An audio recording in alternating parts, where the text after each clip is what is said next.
Assalamualaikum warahmatullahi wabarakatuh. Waalaikumsalam warahmatullahi wabarakatuh. Berdoa mulai. Bismillahirrahmanirrahim.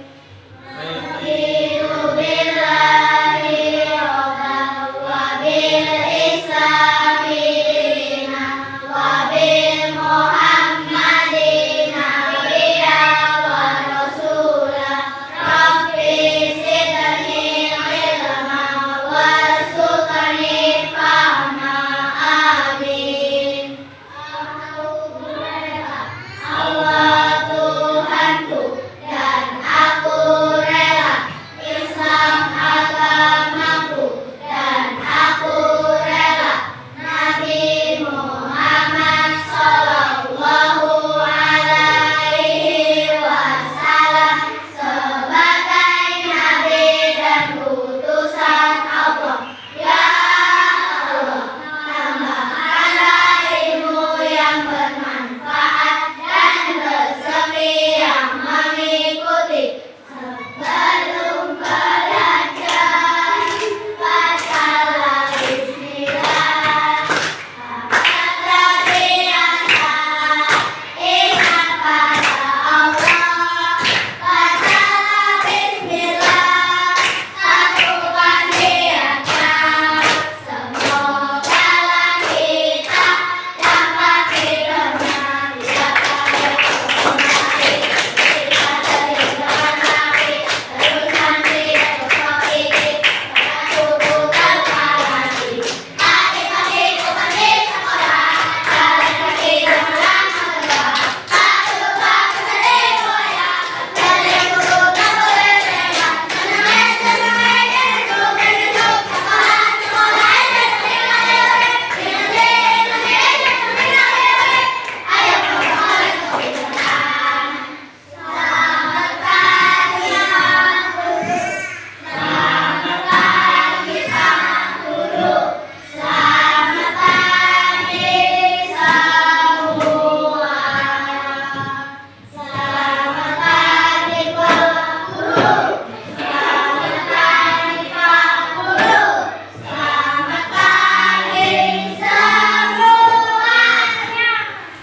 Beri salam.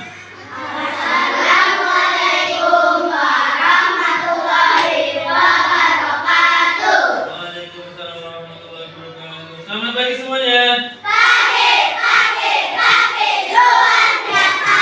Tepuk 1, tepuk 2, tepuk 3, tepuk 5. Tepuk semangat. Ding ding ding, dung dung dung, dak dak dak, ding ding ding, dung dung dung, sa, aha aha man, aha aha man, aha aha semangat. Betul betul semangat ya. Sekali lagi ya. Tepuk semangat.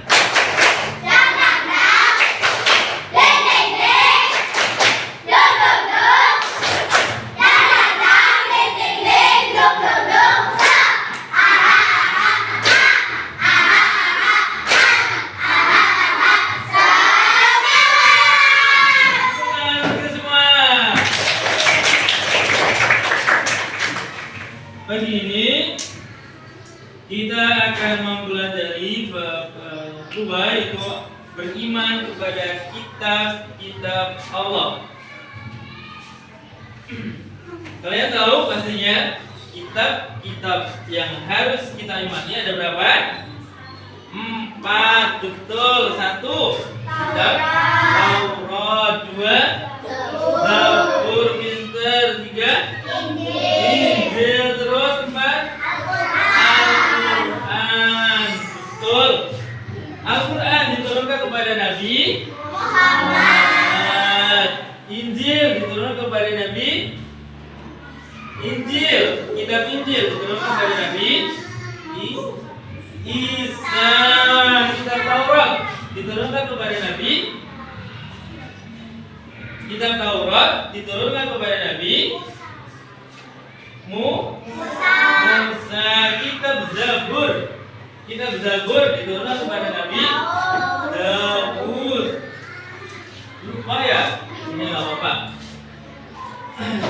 Dalam mengimani kitab-kitab Allah berarti iman itu adalah percaya.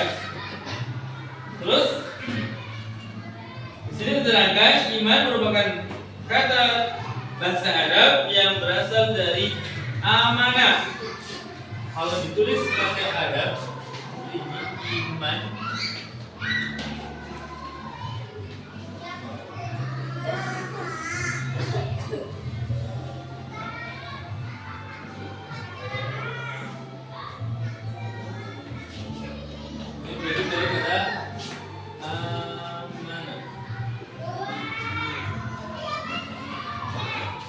Di situ adalah keyakinan, meyakini. Selanjutnya, secara istilah, yaitu keyakinan yang ada di dalam hati bahwasanya kitab-kitab Allah yang ada 4 itu diturunkan kepada nabi-nabi Allah. Semua terpilih.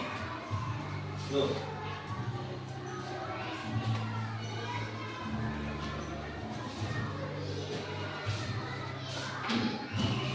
Kitab-kitab yang wajib diimani, khususnya kita umat Islam, itu 1 tadi sudah disebutkan. Kita urutkan saja. Kitab Taurat. Kitab Taurat ini diturunkan kepada Nabi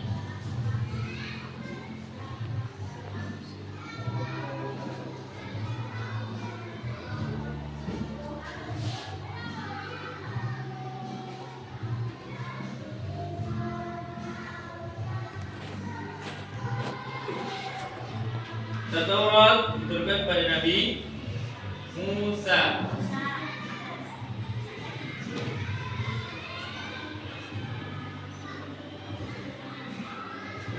Selanjutnya kitab Zabur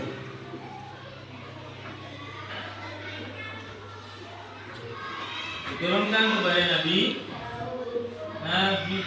Daud.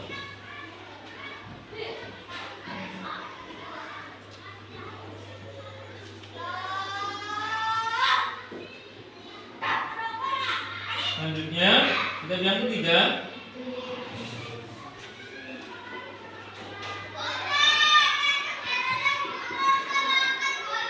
diturunkan kepada Nabi Isa.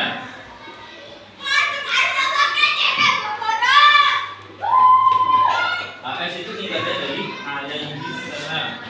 Selanjutnya kitab yang keempat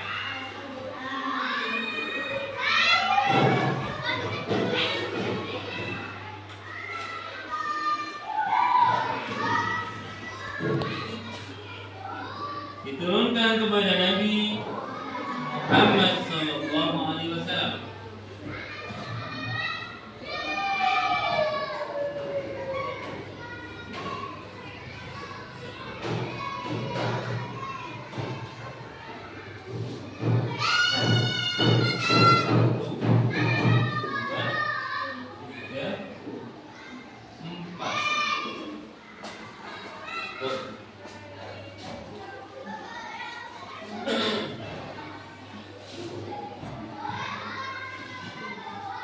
Untuk kitab Taurat sesuai dalam firman Allah dalam surat Al-Mu'minun ayat 49 disitu dikatakan bahwa kitab Taurat diturunkan sebagai petunjuk bagi kaum Bani Israel atau sekarang yang lebih dikenal dengan Bani Israel. Kandungan kitab Taurat diantaranya 1. Perintah meyakini keesaan Allah seperti dalam undang-undang itu Tuhan yang Maha Esa. Selanjutnya ada larangan menyembah berhala. Lanjut lagi larangan menyekutukan Allah perintah menyucikan hari Sabtu, perintah menghormati kedua orang tua, ini sama seperti dalam Al-Quran. Selanjutnya kitab Zabur. Zabur ini artinya adalah tulisan. Zabur artinya tulisan.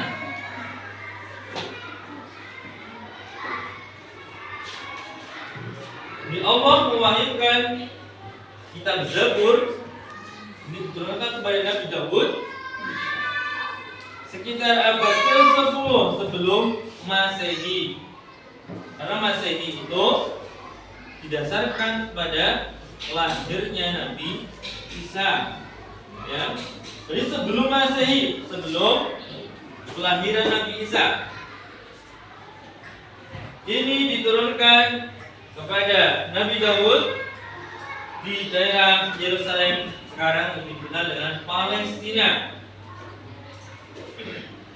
Zabur ini bukan bahasa Arab, akan tapi menggunakan bahasa Kipti. Bahasa Kipti, bahasa orang sana. Kitab ini berisi syair sebanyak 150 surat. Isinya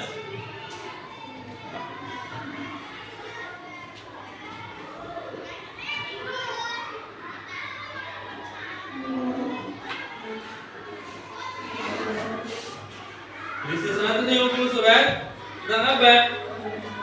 Jadi di dalam kitab Zabur itu ada zikir, terus pengajaran, hikmah, dan sanjungan kepada Allah Subhanahu wa taala. Kitab Zabur juga merupakan petunjuk atau wahyu dari Allah dan berlaku pada kaum Bani Israel. Jadi sebagai pedoman, sebagai undang-undang untuk kaum Bani Israel. Allah juga menjelaskan di dalam surat An-Nisa ayat 163, kitab Zabur itu berisi 5 hal. Yang pertama, nyanyian untuk memuji Tuhan. Terus yang kedua, nyanyian individu sebagai rasa syukur. Selanjutnya, ratapan-ratapan jamaah. Lah, sekarang itu masih ada. Yang di sini tidak ada gambarnya ya. Kalau di Palestina itu, di perbatasan antara Palestina dan juga Israel, itu ada tembok ratapan. Tembok ratapan. Di situ orang-orangnya menggunakan pakaian seperti pakaian dinas tapi hitam. Warnanya hitam, terus pakai topi hitam. Biasanya pakai jas. Terus pakai topi hitam tinggi. Khas orang Israel. Setelah itu nanti mereka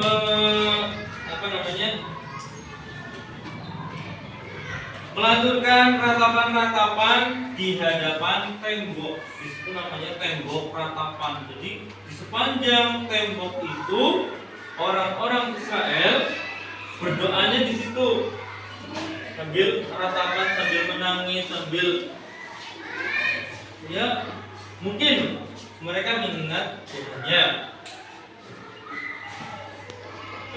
Sekarang masih ada. Selanjutnya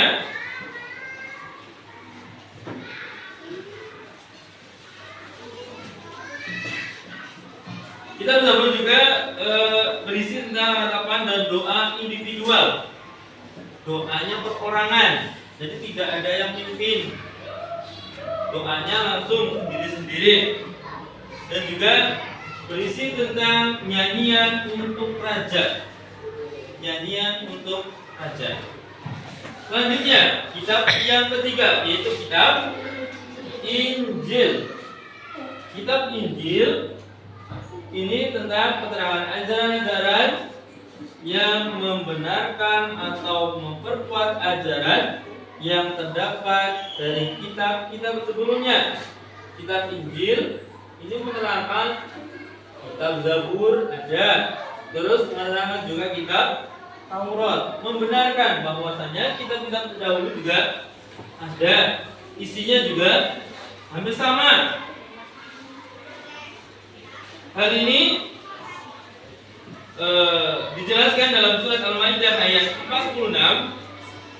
Dalam kitab Injil disebutkan bahwa akan datang seorang nabi dan rasul terakhir yang bernama Nabi Muhammad Sallallahu Alaihi Wasallam.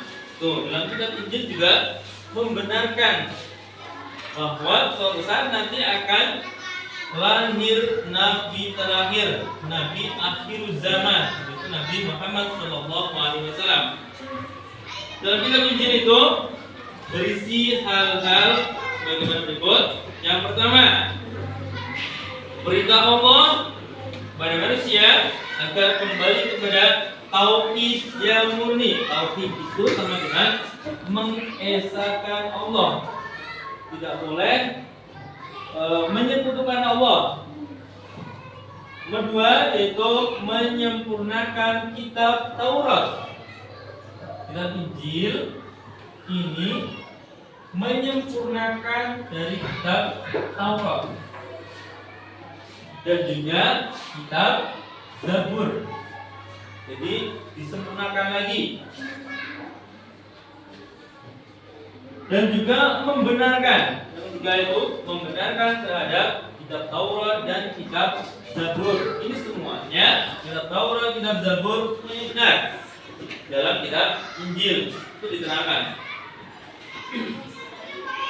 Selanjutnya, dalam kitab Injil juga terdapat perintah untuk membiasakan hidup sederhana. Hidup sederhana itu maksudnya apa sih? Hidup sederhana itu apa? Ada yang tahu? Hidup sederhana itu hidupnya seperti apa? Yo, yang tahu angkat tangan. Hidup sederhana itu hidupnya seperti apa? Tidak mewah, tidak menghambur-hamburkan uang, tidak menghambur-hamburkan segala macam fasilitas yang dikasihkan oleh orang tua. Kalian dikasih uang saku berapa sehari? Sehari berapa? Yang kaya nanti ngasihnya 10.000, 20.000. Terus apa? Beli es, tapi nanti apa? Dibuat lempar-lemparan, kan sia-sia. Mana yang mana ya? Jadi hidup yang sederhana itu, kalaupun kalian adalah orang kaya, misalkan dikasih uang jajan 10.000, 20.000, kalau hidupnya sederhana, sebagian digunakan untuk jajan, sebagian lagi digunakan untuk menabung atau disimpan, ditabung.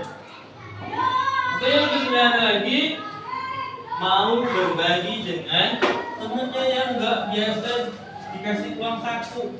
Ada nggak di sini dikasih uang saku semuanya ya sama orang tua ya? Alhamdulillah. Selanjutnya, dalam kitab Injil juga ada perintah menjauhi sifat tamak.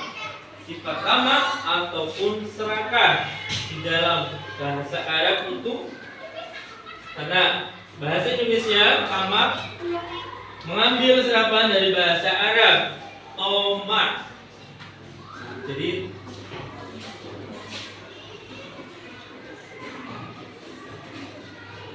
ini jadi tamak.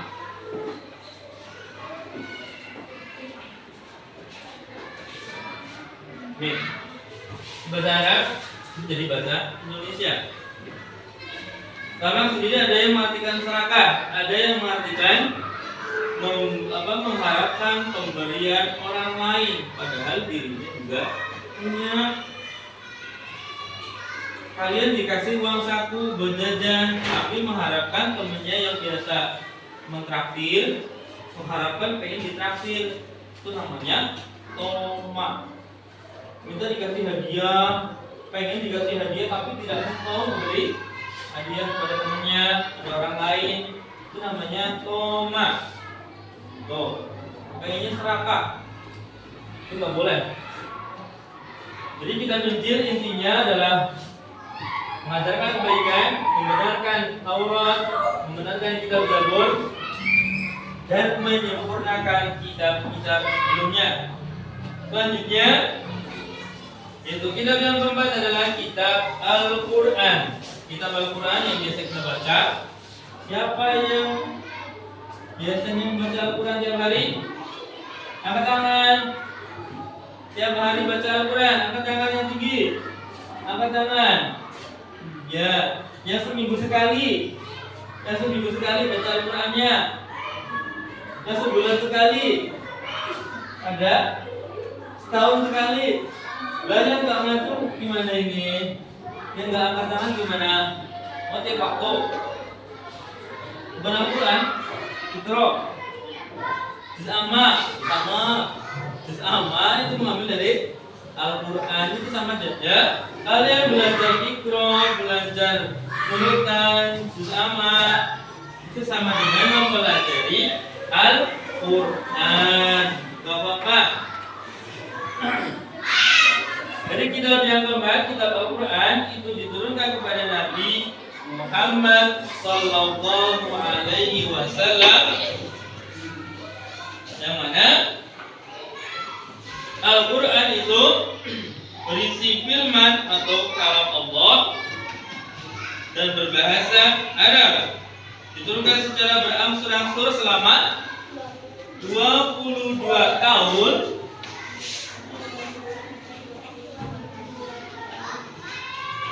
dua bulan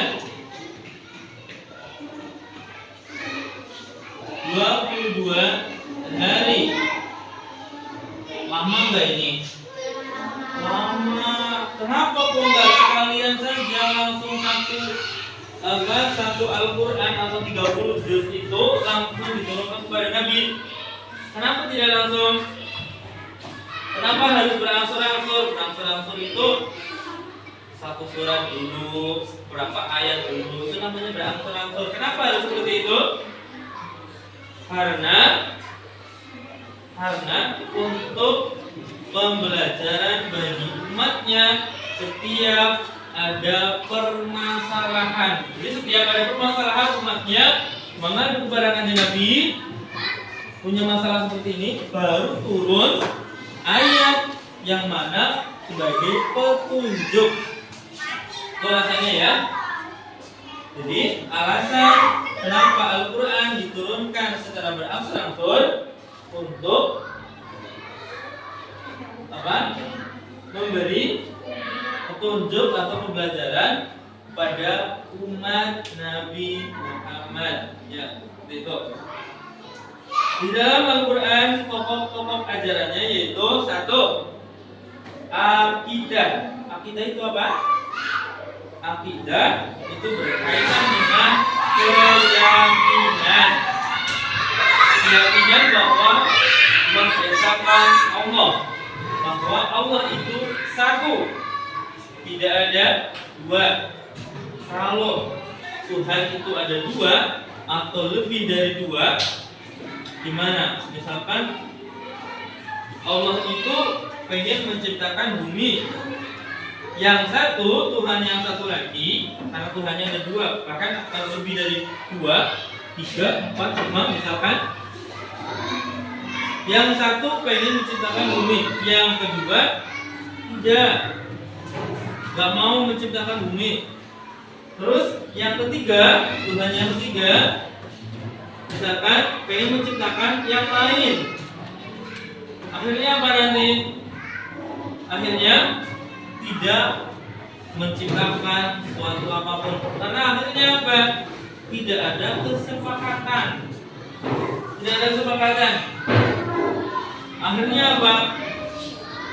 Tidak mengesahkan Tuhan. Jadi Tuhannya itu saling bersilang pendapat. Maka sifat esanya tidak ada. Jadi Tuhan itu harus satu.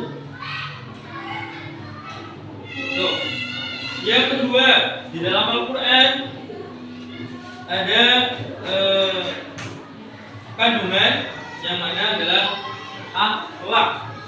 Akhlak atau yang sering kita ketahui yaitu budi pekerti.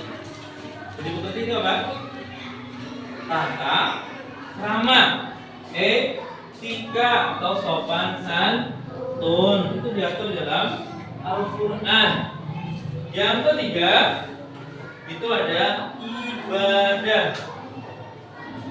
Kalian sering membaca Al-Quran, sering menjumpai aqimus shalah wa atuz zakat, kan?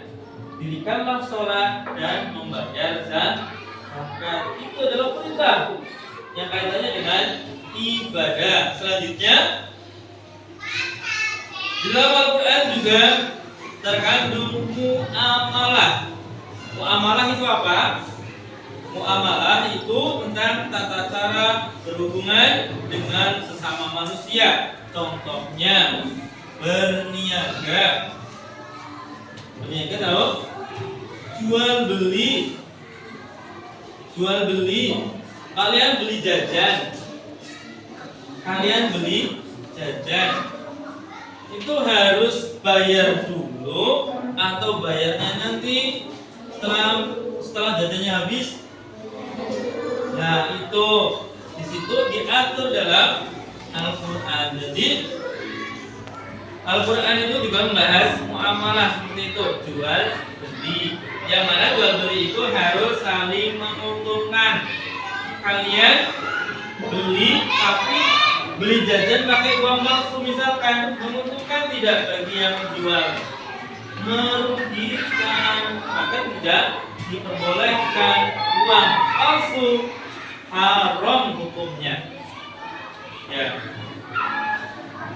Selanjutnya dalam Al-Quran juga ada tarikh. Tarikh itu apa? Tarikh itu adalah kisah-kisah orang terdahulu.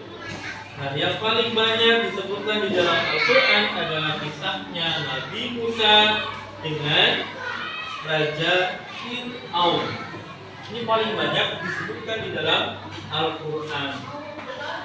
Ada kisah Nabi Adam, ada kisah Nabi Isa bersama, itu diabadikan di dalam surat Maryam, bukan? Selanjutnya siapa lagi? Ada kisahnya siapa? Luqman Al-Hakim. Siapa Luqman Al-Hakim? Kan ada di dalam Al-Quran surat Luqman. Itu nama orang, ya kan? Tapi Luqman Al-Hakim itu hidup pada zaman Nabi Daud alaihi salam. Dia bukan seorang nabi, tapi kenapa diabadikan di dalam Al-Quran? Kenapa? Karena Luqman Al-Hakim itu mendapatkan hikmah atau kalam hikmah, yang mana beliau juga termasuk seorang wali, bukan nabi. Tuh, pada zaman Nabi Daud. Tuh. Sampai sini ada yang ditanyakan? Sampai sini ada yang ditanyakan?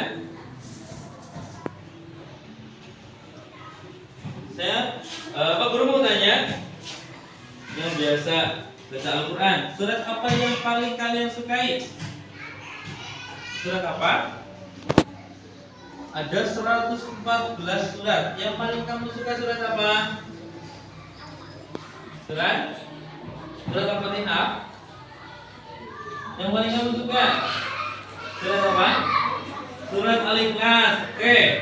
Yang paling kamu suka surat apa? An-Nas. Karena apa?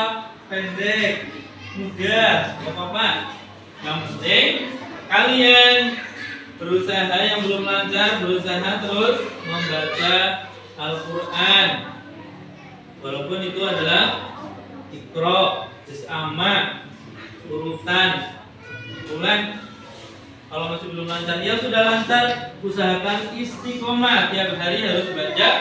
Walaupun satu halaman berarti satu kata, bukan satu lembar, ya boleh minimal, atau satu hari satu lembar boleh, Yang penting berusaha untuk membaca Al-Quran secara rutin. Jadikan rutinitas membaca Al-Quran sebagai rutinitas kalian. Ya. Tidak ada pertanyaan? Tidak. Mari kita tutup.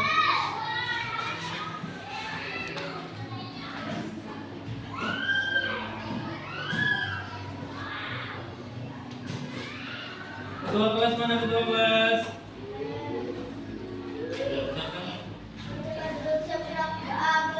Bismillahirrahmanirrahim.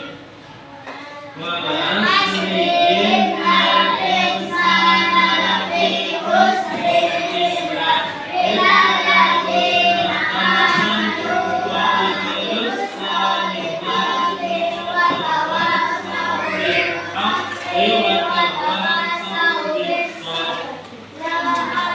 Terima kasih atas pemberian Bu Ibu kepada kami. Semoga berguna bagi agama, nusa dan bangsa. Amin amin ya rabbal alamin. Bismillahirrahmanirrahim. Subhanakallahumma wa bihamdika asyhadu an la ilaha illa anta astaghfiruka wa atubu ilaik. Assalamualaikum warahmatullahi wabarakatuh. Waalaikumsalam warahmatullahi wabarakatuh. Semuanya menjadi patung. Barisan sini. Jadi ya.